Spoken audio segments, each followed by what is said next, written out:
Hello, hello. Hope that you're doing absolutely fantastic today. It is Memorial Day weekend, and yet we are here with another video. So, if you're a returning viewer, welcome back. And if you've never seen my face, never seen one of my videos, my name is McKenna. I own a digital media company called Studio SB Creatives, and today we are going to be covering kind of a new topic, one that I have recently explored, and one where I also made a few mistakes that I want to help you learn from so that you don't make the same mistakes I did, and so that hopefully you have a better outcome when it comes to your content. So, a little bit of background for those of you who don't know. I just got back from Europe. I spent 10 days with a couple of friends, and we went to Paris, and then we traveled the next few days through Italy, going to Rome, Milan, and Como, and just exploring. And my friends were more so on vacation while I was in content creation mode.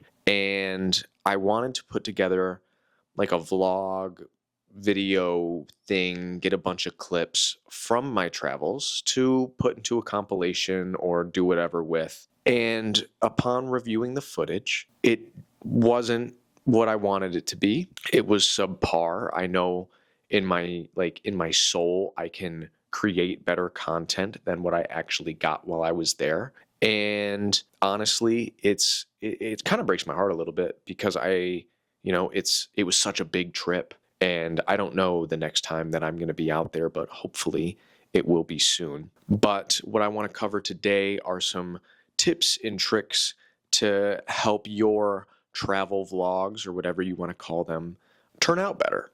Because before I started making mine, I made a couple posts and was seeking a little bit of experience or assistance from people with more experience than I had in that specific realm. However, I got very minimal suggestions and help, and I was just kind of winging it the whole time. So that's partially what played into what I believe to be the outcome of the content that I actually captured. And then another thing being that I was just always on the move, always on go, basically 24/7, and just didn't really have time to stop and sit down and get the content that I wanted. So, what are the things that I did wrong that you can learn from? Well, the first thing that I want to talk about is actually having a plan, an idea of what kind of content it is that you want to capture. On social media nowadays, we see a couple different types of vlogs, if you will. We have the standard, vlog where people just kind of walk around and record and do things. And then if you want to take the more artistic route, we have more of the cinematic style vlogging content that you'll see. So honestly, the first thing that you need to do is figure out which one of those you really want to dive into. Which one of those is going to be your end goal? Because capturing normal vlog content is a little bit more mindless. It takes a little bit less effort, if you will. Whereas the cinematic style, you kind of have to play with shots, think about shots ahead of time, camera movements and stuff like that. So having a plan, I think, will help your content. I think it'll help achieve the content look that you're going for if you go into it with the idea first. So that brings us to our second thing, which is how do you actually shoot what content you want to get? When it came to what I was trying to do, I was trying to do too much. I think that was my big issue, was that I was just trying to do too much. I was trying to capture all different types of content, and basically I just got a little bit of everything. It didn't remotely showcase what I'm actually capable of with a camera in my hands. And I think that that's why I feel so defeated when it comes to the content that I actually got. So what do? When you're out there taking a trip or doing whatever, how do you actually capture the content? Well, it does depend, one, on which side you're trying to lean on, whether you're trying to be more cinematic or whether you're just trying to capture as much content as possible. I'm not going to go through, camera movements and stuff like that, but I do want to tell you what kind of content you should be capturing. So when it comes to both, capture everything. And I don't just mean like I don't mean that generally. I mean like every time you go somewhere new, every time you walk into a store, anytime your friends are talking, something funny is happening. If you think about it this way, it might help. Turn that camera on at least every 5 minutes. Literally every 5 minutes. Don't shut it off if you don't have to. That's how you're going to capture the content that you need. That was one of the issues that I ran into. Like I said, I was trying to do too much, but in trying to do too much, I actually ended up capturing too little. Like there were so many just lapses of time where I wasn't videoing or capturing any content at all, mostly because I was just focused on like the big things. I didn't do everything that I wanted or that I should have done. So like capture everything that you can. Every 5 minutes, turn that camera on for 10, 15 seconds, no matter what. That will make sure that you have a nice, even like stream of content throughout your days or weeks or whatever. And then when capturing that content, think about how you want it to look. Is it just part of like the normal vlog style content? Or are you able to take what you're seeing and make it a little bit more cinematic, make it a little bit more movie-like and interesting? Are you focused on like the time of day and all these different factors? There's so many different factors to look at. I can't go through them all in this video, but just think about what you're shooting. If you're turning that camera on every 5 minutes, maybe capture both styles, depending on what you're shooting. But if you and your friends are just having a conversation, walking around a store, whatever, that is fine being like normal vlog content. But B-roll is going to be such an important factor in that normal vlog content, which is where the more cinematic style comes in. Think about how you can get interesting angles of yourself or people doing things. Think about it that way. Get the main content that you need to get in the place that you are, and then take a minute and step back and try and get just a little bit of B-roll. I think that will drastically help improve the content that you capture. And the third thing that I want to touch on is actually a tangent off that. I think that I might have already said what I want to say, but when it comes to capturing vlog content, trust me, you're going to want to capture the big things. Like I was in Rome, I was focused on the Colosseum, the Pantheon, the Vatican. But to be honest with you, the content that I miss most, the content that I'm really upset that I didn't have, was all the little moments. Those moments where I was walking into a shop, those moments where my friends and I were just sitting down, talking, having food, doing whatever. I didn't record anything like that because I thought it was boring. I thought the content was going to be boring, so I didn't capture it. And it turns out that is the content that I wish that I had most. Because when I'm looking back at this footage,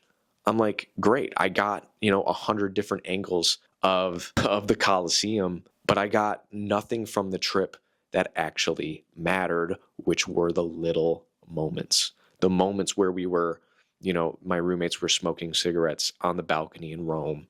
The moments where we were sitting in a smoked out tavern, having a few beers. The times where we were waiting in line at the airport. The times where we were in the Ubers. Just all the little moments. It really is the little moments that are going to bring those videos together. It's not the big things. The big things are great for like a quick cut compilation style video. But when it comes to vlogging, the little moments matter the most. And I cannot stress that enough, because truly that is the content that I'm most upset that I didn't get. And I didn't get it because I thought it was benign. I thought it was boring. I thought it lacked substance. And I seriously wish somebody would have told me that beforehand. Capture the little moments. When you're turning on that camera every 5 minutes, every 10 minutes, every time you do something new, just for a few seconds, you will end up capturing those little moments. And you might actually, get more gold than if you were just capturing like the big things, the landmarks, the high energy moments. So if you take anything away from this video, let it be that. And the fourth, and I think the final thing that I want to cover, I've already discussed this mistake, but slow down. Slow down, take your time, and just don't rush. Don't rush through anything that you're trying to do. Capture moments as they happen, but Take the time to slow down and actually get the content that you want. That is also a huge factor as to why I did not get the content that I know myself capable of capturing. And it didn't help that, my friends were on go 24/7.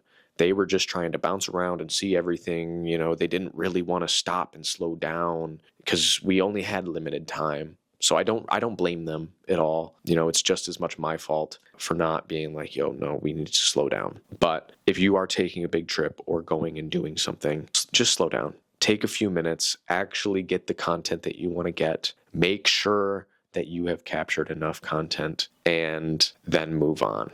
It's not going to hurt to spend an extra couple minutes in each place that you go. So yeah, those are my biggest tips for you. Honestly, if you want a fifth tip, practice. Practice, practice, practice. Because honestly, I've never made vlogging content before, and I really wish that I had done it more. I mean, I've made a couple like short vlogs, but nothing of this caliber, nothing where I was gone for 10 days. So I missed content. I recorded content wrong. One of the major things that I started doing that I didn't actually follow through on was that I was narrating and actually talking to the camera and getting in front of the camera. That was, I wasn't doing much vlogging. I was just capturing random video from random moments throughout the trip. And that is another place that I felt the footage that I captured lacked. It's not that I needed to be on camera by any means, but there was almost no dialogue. And that is such an important part of vlogging, which I thought about initially, and then just it kind of fell off as we started moving really quickly. We're bouncing from one thing to the next, and by the time I could have narrated it, we're already gone. So, that's another thing, to slow down and just capture that content. Do a little, we're here right now doing this. You're at a restaurant. Just get a video of you ordering the food, or whoever you're with ordering a plate at a bar, at an ice cream shop, whatever. It really is those little moments, those moments of dialogue that are going to make the biggest difference in what your end creation is. So really, that's all I've got for you. I don't have any more tips than that. Those are just the main things that I wish I would have known. Have a plan as to like what content you want to capture. Make sure that when you are capturing content that you're capturing as much as possible at every turn, even if the content that you capture seems boring, even if you're just waiting in line, sitting in a car, sitting on a train, ordering food at a restaurant. Those little moments are going to make the biggest difference in what you create. And then if you are planning on doing some sort of travel vlogging in the future, or just vlogging in general, just practice. Just practice. You don't have to post it. You don't have to do anything. Just take the camera out, figure out how to get different angles. Just walk around your town, even your city, your town, do a practice vlog day. Get comfortable speaking on camera around other people. Get comfortable capturing little moments throughout your day. Get comfortable trying to see something for differently than it actually appears. Like if you're walking by an alleyway and the sun is hitting really weird, focus on ways to get some creative B-roll that you can include in your vlog. And then just slow down. Just slow down. Take a few extra moments. Review the footage. Make sure you got what you wanted out of the situation that you were in. Make sure, take a minute, take some time, and really make sure that you're doing the job that you want to do. Because I like to say that I didn't have that luxury, and while that's true, it really is only half true. My friends would have waited for me a couple extra minutes to get something else, to do something else, to get a different camera angle, to redo, a shot that I might have messed up. But I was trying to get as much content as I could, but I was also trying to not hold them up. And in doing something like that, doing something in that way, I ended up just feeling like I ruined the whole thing. And that's not to say that I didn't get some good footage, because I absolutely did. But really, this video is just about what I wish I would have done differently, things that I wish I had known beforehand, and things that I have learned that I now want to share with you, so that if you have any intention of doing something similar, that you can learn from my mistakes and not make the same mistakes that I made as an amateur vlogger, or however you want to frame that. So that's pretty much all I've got for you today. I seriously hope that this video reaches somebody that it needs to. You know, this is a continuation of my last video where I talked about how you're always going to make a mistake no matter how good you think you are. There's always going to be room for improvement. You could always do something better. And this was one of those moments for me. And it was a big moment. And I think that, you know, traveling halfway across the world and not being pleased with the results of the content that I captured was, I don't want to call it a wake-up call, but it's definitely something I'm not going to forget. And it's definitely, you know, a series of mistakes that I can almost guarantee that I will never make again. So with that being said, if you like this video, go ahead and give me a thumbs up. If you have any other tips, tricks, content capture tips, leave a comment for me or for somebody who might see this video. And like always, if you want to see more content like this, you want to see what crazy adventures I get up to in the future, because now that they're here, now that they've finally arrived, they are not going anywhere, and there will be more adventures in the future. Or if you just want to see more of my face, go ahead and hit that subscribe button, and I will see you on the next one.